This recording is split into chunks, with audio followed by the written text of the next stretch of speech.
હાય. આજે કયો વાર? ચાલો સરસ મજાનું ફૂલ બની જાઓ. બધા મસ્ત રંગીન કપડાં પહેરીને આવ્યા છે. ઘણા લોકો યુનિફોર્મ પહેરીને આવ્યા છે હે, અને યુનિફોર્મ પહેરવાના હોય ત્યારે રંગીન પહેરીને આવે.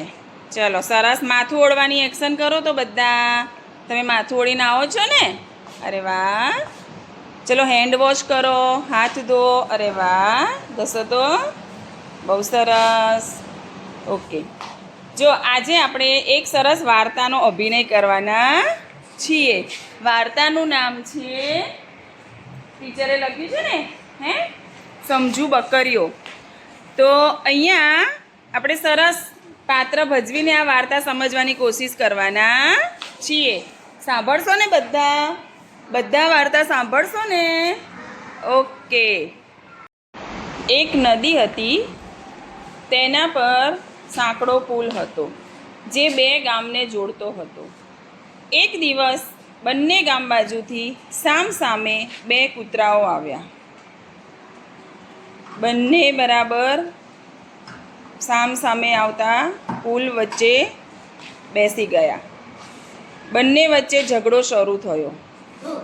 એક કહે હું જઈશ, બીજો કહે પહેલો હું જઈશ. બંને એકબીજાને ભસવા લાગ્યા. બંને એકબીજાને એટલું બધું ભસ્યા, એટલો બધો ઝઘડો કર્યો કે ઝઘડતા ઝઘડતા બંનેને ધક્કા મારવા લાગ્યા. ધક્કા મારતા મારતા બંને પુલ પરથી નદીમાં પડ્યા. થોડી વારમાં પુલ પરથી સામસામે બે બકરીઓ આવી. તે બંને પણ ચાલતા ચાલતા બરાબર પુલ વચ્ચે સામસામે આવી. તેમણે વિચાર્યું કે આ પુલ તો એકદમ સાંકડો છે અને અહીંયા સામસામે બે વ્યક્તિ પસાર થાય એવી પરિસ્થિતિ નથી. તેમણે બહુ વિચાર્યું. પછી એક યુક્તિ કરી. એક બકરી નીચે બેસી ગઈ ને તેની પીઠ પરથી બીજી બકરી પસાર થઈ.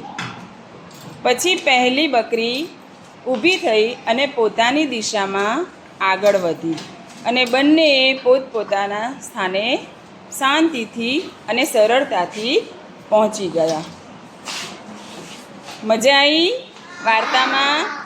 ચલો, તો આ વાર્તા પરથી આપણને શું શીખવાનું મળે? ઝઘડામાંથી નુકસાન થાય છે. ઝઘડો કરવાથી નુકસાન થાય છે. ચલો, બીજો શું બોધ મળે? બોલો.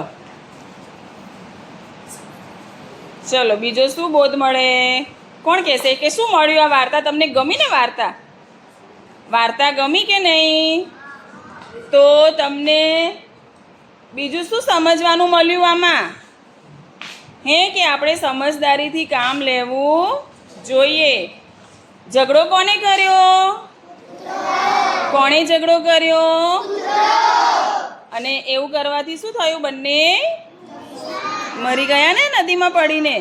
અને સમજદારીથી કામ કોણે લીધું? બકરીઓએ. એ બકરીઓ કેવી હતી? કેવી હતી? સમજદાર. એટલે જ આપણે વાર્તાનું નામ સમજુ બકરીઓ પાડી. સમજદાર. સમજુ એટલે સમજદાર. અને કેવી શાંતિથી પોતપોતાની જગ્યાએ પહોંચી ગઈ. બરોબર. તો આપણે પણ ઝઘડો કરવો જોઈએ નહીં, વિચારવું જોઈએ, સમજદારીથી કામ લેવું જોઈએ. સરસ. ક્લેપ કરો.